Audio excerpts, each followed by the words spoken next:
যে এবছর যে আপনাদের যে পরিমাণ লোকসান হয়েছে সরকারের কাছে আপনাদের কি চাওয়া? কি কামো সরকারের কাছে, আমরা গরিব মানুষ, এই যে বাগি টাগি না আবাদ করে খাই, যেরকম পোকা ধরছে, সারের দাম বেশি, আলের দাম বেশি, এত কিছু খরচা হয়ে যে দান হয়েছে এদের তো চালান তো দূরের কথা, আরো ঘরে সেন্টে হাতা নেই। দেখেন, কৃষকের বন্ধু কেউ না, কৃষকের বন্ধু হলো এই পাখিগুলো, কৃষকের বন্ধু হলো এই পাখিগুলো। দেখেন, কৃষক ধান কাটতেছে কিন্তু তার পিছে পিছে কিন্তু পাখিগুলো তারা পোকা খাচ্ছে, এরাই হলো কৃষকের বন্ধু। কৃষক কিভাবে ধান কাটতেছে, এটা হলো আমাদের গ্রাম অঞ্চলে বলা হয় আমনা খন্দ। দেখেন এবার ধানের অবস্থা খুবই ভয়াবহ। যেভাবে আমরা বেসনের চারা, যেটা বলা হয় বেসনের চারা, যেভাবে গাড়া হয়েছিল সেভাবেই এটা হলো জন্মিছে। কারণ অতিরিক্ত যে ছোপ নেওয়ার মতো সে পরিমাণ ছোপ নেয় নাই। কারণ দেখেন কি পরিমাণ পোকা, কি পরিমাণ পোকা ধরছে, দেখেন ধানের অবস্থা কি। তাহলে কৃষক কিভাবে লাভবান হবে? দেখেন কৃষক কত রোদে পুড়ে ধান কেটতেছে, তাদের জন্য, আমাদের জন্যই। কিন্তু সরকার কিন্তু এটা দেখতেছে না। সরকার যে পরিমাণ সারের দাম বাড়াইছে সে পরিমাণ কৃষকদের কোনো লাভ হচ্ছে না।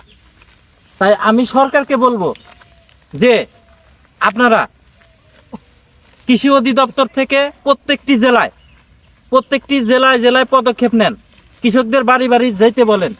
যার ফলে কি হবে, যে কৃষকদের খোঁজ খবর নেওয়া হবে, কৃষকরা কেমন আছে, কৃষকরা কিভাবে খাচ্ছে তাদেরকে জিজ্ঞেস করতে বলেন। তাহলে আপনারা বুঝবেন, যেহেতু আপনারা উপরে পদে আছেন, ঠিক আছে। আমি বলবো যে প্রত্যেকটি জেলায় জেলায় যে কৃষি অধিদপ্তরগুলো আছে, প্রত্যেকটি জেলায় জেলায় লোক পাঠান আপনারা, যে লোক পাঠিয়ে প্রত্যেকটা বাড়ি বাড়ি যাইতে বলেন। কারণ কৃষকের অবস্থায় বর্তমান ভয়াবহ। কারণ যে পরিমাণ পোকা ধরছে খেতে, সে পরিমাণ তারা ধান পাবে না এবছর। যে পরিমাণ খরচ করছে সে পরিমাণ তারা টাকা পাবে না। তাই আমি বলবো যে পদক্ষেপ নেন, না নিলে পারে এই কৃষকরা মরে যাবে এক সময়। পরবর্তীতে আমাদের কি হবে, পরবর্তীতে আমাদেরকে না খেয়ে মরতে হবে। তাই আমি বলবো যে সরকারকে আমি বলতে চাই যে আপনারা অতি শিগগিরই পদক্ষেপ নেন, না হলে কৃষক হারিয়ে যাবে বাংলাদেশ থেকে। এই কৃষকের যে পরিমাণ এই বছর যে পোকা ধরে যে লোকসান হয়েছে, সে পরিমাণ লোকসানের হিসাব দিতে গেলে আমাদের আর আবাদ করা হবে না। সেক্ষেত্রে আমি একজন কৃষককে জিজ্ঞেস করব যে সরকারের কাছে আপনাদের কি চাওয়া?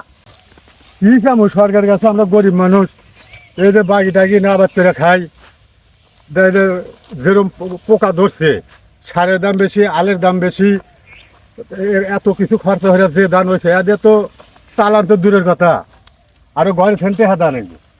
সেক্ষেত্রে আমি হয়তো সরকারের কাছে আবেদন জানাই। সেক্ষেত্রে কি আপনাদের কৃষি অধিদপ্তরকে কি বলতে চান?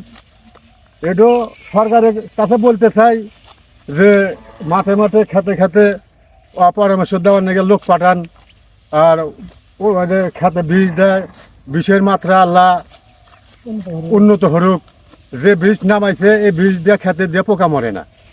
তাই আমি সরকারের কাছে আকুল আবেদন জানাই যে এই কৃষকদেরকে আপনারা দেখায়, কারণ কৃষকদেরকে হেলা করেন না। কারণ এই কৃষকরা যদি ধান আবাদ করা বাদ দেয় তাহলে আমাদের দেশের মানুষ না খেয়ে মরবে।